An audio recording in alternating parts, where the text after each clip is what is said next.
അപ്പോൾ നമുക്ക് ഒരു പെൺകുട്ടിയുടെ ചിത്രം ഒന്ന് വരച്ച് നോക്കാം.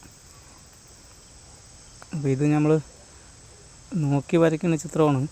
പിക്ചർ ഇതിൽ കാട്ടിയില്ലെന്നുള്ളൂ. പക്ഷേ നോക്കി വരയ്ക്കും തോറും ഞാൻ ഇപ്പോൾ വേറെ വീഡിയോ പറഞ്ഞിട്ടുണ്ടല്ലോ, നോക്കി വരയ്ക്കും തോറും നമുക്ക് അതിനുള്ള അനുഭവങ്ങൾ കൂടും, ചിത്രങ്ങൾ മനസ്സിൽ പതിയാൻ സാധ്യത കൂടുതലാണ്. അതുകൊണ്ട് അങ്ങനെ നോക്കി വരച്ച ഒരു ചിത്രമാണ്. എനിക്ക് കുഴപ്പമില്ല, കണ്ടത് ഇഷ്ടപ്പെട്ടു, അത് കാരണം അത് ചൂസ് ചെയ്തതാണ്. അപ്പോൾ നിങ്ങൾക്ക് ഏത് വേണമെങ്കിലും നിങ്ങൾക്ക് ഏതാ മനസ്സിൽ ഇഷ്ടപ്പെട്ടത് നോക്കി വരയ്ക്കാം. പരമാവധി നോക്കി വരയ്ക്കുക. ആ നോക്കി വരച്ചതിന് ശേഷം നമുക്ക് പിന്നെ നോക്കാതെ വരയ്ക്കാനുള്ള ഒരു സ്കില്ലുണ്ടാവും.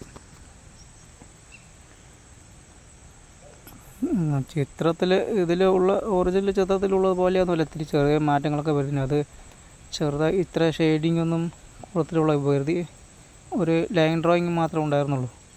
ഞാനത് കണ്ടപ്പോൾ നിങ്ങൾക്ക് വരച്ച് നോക്കാൻ കൊണ്ടുവന്ന് വരച്ചതാണ്.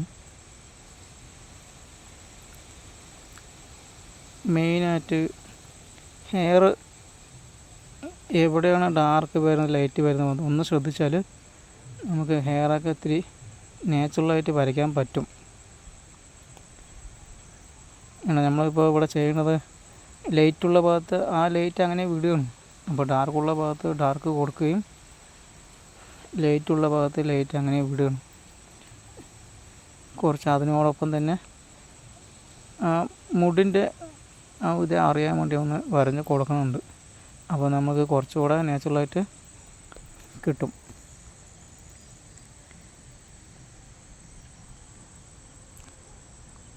അപ്പോൾ നമുക്ക് പെൻസിൽ ഏത് വേണമെങ്കിലും ഉപയോഗിക്കാം. നമുക്ക് അപ്സര ഇത്തിരി ഡാർക്ക് തരുന്ന ഒരു പെൻസിൽ, നല്ല കുഴപ്പമില്ല. ഡോംസിൻ്റെയും കുഴപ്പമില്ല. ആർട്ട് ലൈൻ നല്ല പെൻസിലാണ്. അപ്സറിനെ ഇവിടെ ആർട്ട് ലൈൻ ഇത്തിരി മെച്ചമുള്ളതായിട്ട് എനിക്ക് തോന്നിയിട്ടുണ്ട്. ഇത്തിരി ഡാർക്ക് കൂടുതൽ കിട്ടും ആർട്ട് ലൈൻ, അതൊരു ബ്രാൻഡ് പെൻസിൽ. അപ്പോൾ നമുക്ക് ഇവിടെ ഞാൻ കുറച്ച് ചാർക്കോൾ പെൻസിലൊക്കെ ഉപയോഗിച്ചിട്ടുണ്ട്. അപ്പോൾ ചാർക്കോൾ പെൻസിൽ ഇതിൽ നിന്ന് കിട്ടാൻ ഞാൻ കുറച്ച് നാച്ചുറലായിട്ട് അത് കിട്ടാനും അത് ഡാർക്കൊക്കെ ഇത്തിരി ഒന്നുകൂടെ ഒരു പൊട്ടിക്കൊക്കെ നല്ല ഡാർക്ക് കിട്ടുന്ന ഭാഗത്തൊക്കെ ഡാർക്ക് കിട്ടാനും ഉപയോഗിക്കും. അപ്പോൾ അതുകൊണ്ട് ചാർക്കോൾ പെൻസിൽ ഉപയോഗിച്ചിട്ടുണ്ട്. ഇനി നമുക്ക് സാധാ പെൻസിലും ചെയ്യാം, അതും ഇതേപോലെ ചെയ്യാം. നമുക്ക് അതിത്തിരി സുഖമായിട്ട് വരയ്ക്കാം. അതാണ് അതിൻ്റെ കൂടെ ഉദ്ദേശിക്കുന്നത്, വേറെ ഒന്നുമില്ല. പർപ്പസൊക്കെ ഒന്ന് തന്നെയാണ്. അപ്പം അതിന് ഷെയ്ഡിങ്ങിൽ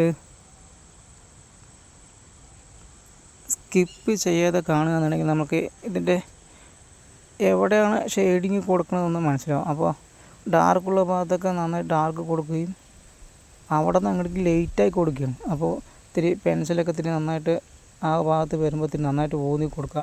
ചരിച്ച് പിടിച്ച് കഴിഞ്ഞാൽ കുറച്ചുകൂടെ ഡാർക്ക് കിട്ടും. അപ്പോൾ ഡാർക്ക് ഇത് മെല്ലെ ലൈറ്റിലേക്ക് പോകുന്ന സമയത്ത് മെല്ലെ പതിയെ ഒന്ന് മെല്ലെ ഊന്നലൊന്ന് മാറ്റി മെല്ലെ കൊടുത്താൽ മതി. അപ്പോൾ ഇത്തിരി ലൈറ്റിലേക്ക് കടക്കും. അപ്പോൾ നമുക്ക് ഇവിടെ നമ്മൾ മെയിനായിട്ട് പ്രാധാന്യം കൊടുക്കുന്നത് ഹെയറിലേക്കാണോ. ഹെയർ എങ്ങനെ ഇപ്പോൾ മുടി പിന്നിയിട്ടുള്ള ഒരു ഇതാണ് നമ്മൾ ഉദ്ദേശിക്കുന്നത്. അപ്പോൾ പിന്നുന്ന സമയത്ത് അവിടെ എവിടെയാണ് കുഴിഞ്ഞ ഭാഗത്ത് എങ്ങനെ വരിക, ലൈറ്റായിട്ട് വരിക, പൊങ്ങിയ ഭാഗത്ത് എങ്ങനെ വരിക, അതൊക്കെയാണ് ഇപ്പോൾ ഇവിടെ ചെയ്തുകൊണ്ടിരിക്കുന്നത്. അപ്പോൾ ഇതിൻ്റെ ഒറിജിനൽ പിക്ചറിൽ ഇങ്ങനത്തെ മുടിയല്ല, അത് സാധാ ഒരു ഇതാണ് കൊടുത്തത്. അപ്പോൾ ഇത് നമ്മുടെ ഒരു ചിത്രത്തിൽ കുറച്ച് മാറ്റം വരുത്തിയിട്ട് ചെയ്യണം. എനിക്കും ഇത്തിരി പിടുത്തങ്ങളൊക്കെ കിട്ടാണ്ടിരുന്നിട്ടുണ്ട്. ഈ മുടിൻ്റെ പിന്നൽ മനസ്സിലാവാണ്ട് ഞാൻ എന്നിട്ട് വീട്ടിലെ ആളുടെ മുടിയൊന്ന് നോക്കി ഏകദേശം രൂപം കിട്ടി. അങ്ങനെയാണ് ഇപ്പോൾ ഇത് ചെയ്തുകൊണ്ടിരിക്കുന്നത്.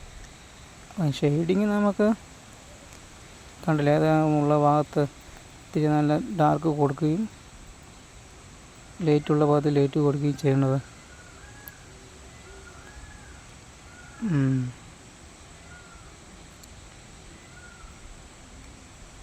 അപ്പോൾ ഈ വീഡിയോ കാണുന്നവർക്ക് സ്കിപ്പ് ചെയ്യാണ്ട് ഒന്ന് നോക്കാം. ഒന്ന് നോക്കിക്കഴിഞ്ഞാൽ താല്പര്യമുള്ളൂ കേട്ടോ. നന്നായിട്ട് വരയ്ക്കുന്ന ആൾക്കാരുണ്ടാകും, അവരുടെ കാര്യമില്ല പറഞ്ഞിട്ട് നമുക്ക് വരയ്ക്കാൻ താല്പര്യം ഉണ്ടായിട്ട് സമയം കിട്ടാണ്ട് നമുക്ക് അതിനോട് ഉള്ളവർക്കുള്ള മാത്രമാണ് ഈ പറയുന്നത്. ഇതിനേക്കാളും നന്നായി വരയ്ക്കുന്ന ആൾക്കാരൊക്കെ ഉണ്ട്. നമ്മൾ ചെറിയൊരു ആളാണ്, അത്രയേ ഉള്ളൂ, ചെറിയൊരു അറിവ് അത്രയേ ഉള്ളൂ. അപ്പം നമുക്ക് ഈ വരയ്ക്കും തോറും നമ്മൾ ഇതിനൊരു പൂർത്തീകത ഇല്ലല്ലോ. നമ്മൾ വരയ്ക്കും തോറും വരച്ച് പഠിച്ചുകൊണ്ട് തന്നെയാണ് ഇരിക്കുന്നത്. എത്ര വരയ്ക്കണം അത്രയും പഠിച്ചിട്ട് ഇതിന് ഒരു അവസാനമില്ല. അപ്പം നമ്മൾ പരമാവധി എത്ര വരയ്ക്കണോ അത്രയും വരയ്ക്കുക. അപ്പോൾ നമുക്ക് ഒരുപാട് അനുഭവങ്ങൾ വരും, വരയ്ക്കാനുള്ള ധൈര്യങ്ങൾ വരും. എവിടെ വരയ്ക്കുകയാണെങ്കിലും ഒരു പതറലുണ്ടാവില്ല. എന്താ പറയുക, ഈ ധൈര്യം ഉണ്ടാവും.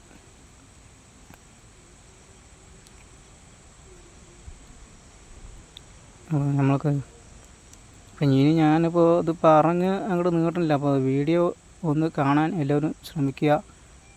വീഡിയോ കണ്ട് ഇഷ്ടപ്പെട്ടാൽ ഒന്ന് പരമാവധി ഷെയർ ചെയ്യുക, ലൈക്ക്, കമൻറ്റ് മസ്റ്റായിട്ട് ചെയ്യുക. നിങ്ങളുടെ അഭിപ്രായങ്ങൾ അറിയിക്കണം. നിങ്ങളുടെ അഭിപ്രായങ്ങൾ അറിയിച്ചാൽ നമ്മൾക്ക് ഇനിയും വരയ്ക്കാനുള്ളൊരു എന്താ പറയുക ഒരു പ്രോത്സാഹനം ഉണ്ടാവുള്ളൂ. അപ്പം നമുക്ക് ഒരു സമയം കണ്ടെത്താനും ഈ കമൻറ്റിലൂടെയായിരിക്കും നമുക്ക് ഒരു സന്തോഷം തരുന്നത്, അത് പറയാം.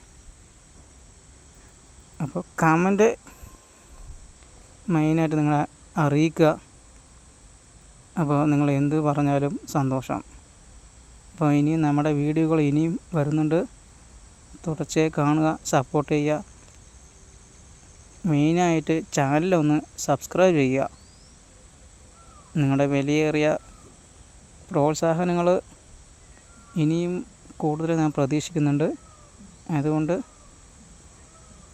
സപ്പോർട്ട്. Okay, thank you.